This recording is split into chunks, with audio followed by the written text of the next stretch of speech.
एक आदमी को पुलिस वाले बेवजह पकड़कर पीटने लगे, लेकिन आदमी केवल उनको घूर रहा था। पुलिस वाले ने उसकी आईडी मांगी। उसने अपना पहचान पत्र निकाल कर दिया, पर पुलिस ने कुछ नहीं देखा और उल्टा उसे हिरासत में लेने की कोशिश की। पुलिस वालों ने लाठी निकाली और उस पर हमला करने लगे, लेकिन आदमी हर वार को चालाकी से बचाता रहा। जब तक पुलिस ने बंदूक नहीं निकाली, अंत में उसे एक लॉकअप में बंद कर दिया गया। पुलिस ऑफिसर ने एक स्टन गन निकाली और उसे बिजली के झटके देने शुरू कर दिए, लेकिन उस आदमी ने हार नहीं मानी। उसने ऑफिसर को एक टक्कर मार दी। तभी एक और पुलिस अधिकारी वहां आ गया और उसे रोक दिया, क्योंकि ऑफिसर ने पहचान पत्र देखकर जान लिया कि वह आदमी एक सेना का पूर्व सैनिक कमांडो है। तुरंत ही आदेश दिया गया कि उसे रिहा कर दिया जाए। जैसे ही वह बाहर जाने लगा, एक लड़की अंदर आई। उसे महसूस हुआ कि वह अपनी रेडियो डिवाइस अंदर भूल आया है, इसलिए वापस ऑफिस गया। वहां उसने देखा कि पुलिस उस लड़की को डराने धमकाने की कोशिश कर रहा है। पुलिस ने उसे बाहर जाने को कहा, लेकिन एक सैनिक होने के नाते वह लड़की को ऐसे नहीं छोड़ सकता था, और वैसे भी कमांडो सबके बाप होते हैं। उसने पुलिस वाले को 3 सेकंड में मारकर पसार दिया। फिर एक एशत्रे उठाया, फोन की लाइन अनप्लग की और लड़की को साथ लेकर ऑफिस से बाहर निकलने लगा। तभी एक और पुलिस वाला कमरे में दाखिल होने वाला था। तभी उसने एशत्रे मारकर उसे बेहोश कर दिया। फिर उसने फोन की तार को हाथ में लपेटा और आगे हॉल की तरफ जाने लगा। वहां उसने पुलिस वालों को ढंग से सबक सिखाया। कोई भी उसे छू तक नहीं पाया। इसके बाद उसने पुलिस वालों की बंदूकें खोल दी, लड़की को साथ लिया और निकलने ही वाला था कि सामने 3 पुलिस वाले खड़े थे। उसने लड़की को एक तरफ किया, फिर तीनों से दमदार फाइट की। पुलिस वालों को सोचने से पहले ही उसने तीनों को ढेर कर दिया। फिर उसने पिस्तौल से गोलियां निकाल दी और बाहर निकल पड़ा। एक और पुलिस वाला उसे रोकने आया। उसने डंडा निकाला। उस आदमी ने लड़की को अपने पीछे रखा और उसे भी एक झटके में मार गिराया। पुलिस स्टेशन में जितने भी लोग थे, सबको वह अकेले ही पछाड़ता गया। दोनों भागते हुए सीढ़ियों से नीचे पहुंचे तो वहां डिप्टी चीफ से टकरा गए। आदमी ने डिप्टी चीफ को भी नहीं बख्शा। वो सभी पुलिस वालों को धोबी की तरह धोता गया। अंत में वह लड़की को लेकर पुलिस स्टेशन से निकल गया। बाहर के पुलिस वालों को कुछ पता ही नहीं चला कि अंदर क्या हुआ था। उस आदमी ने उनसे एक सिगरेट मांगी और लड़की के साथ शांति से चला गया।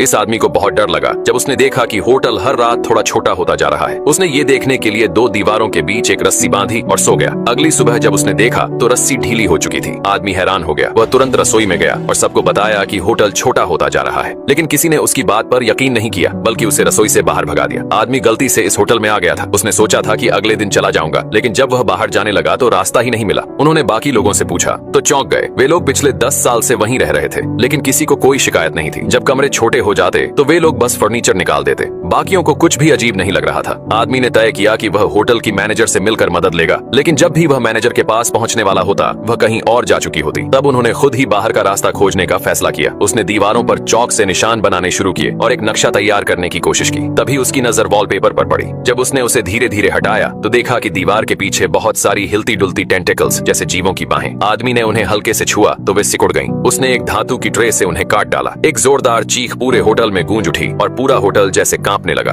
आदमी भागकर अपने कमरे में आ गया तो देखा कि सारे लोग अब अपने कमरों में छुपे हुए हैं। अब उन्हें आदमी की बात पर यकीन हो गया था और उन्होंने उसे अपनी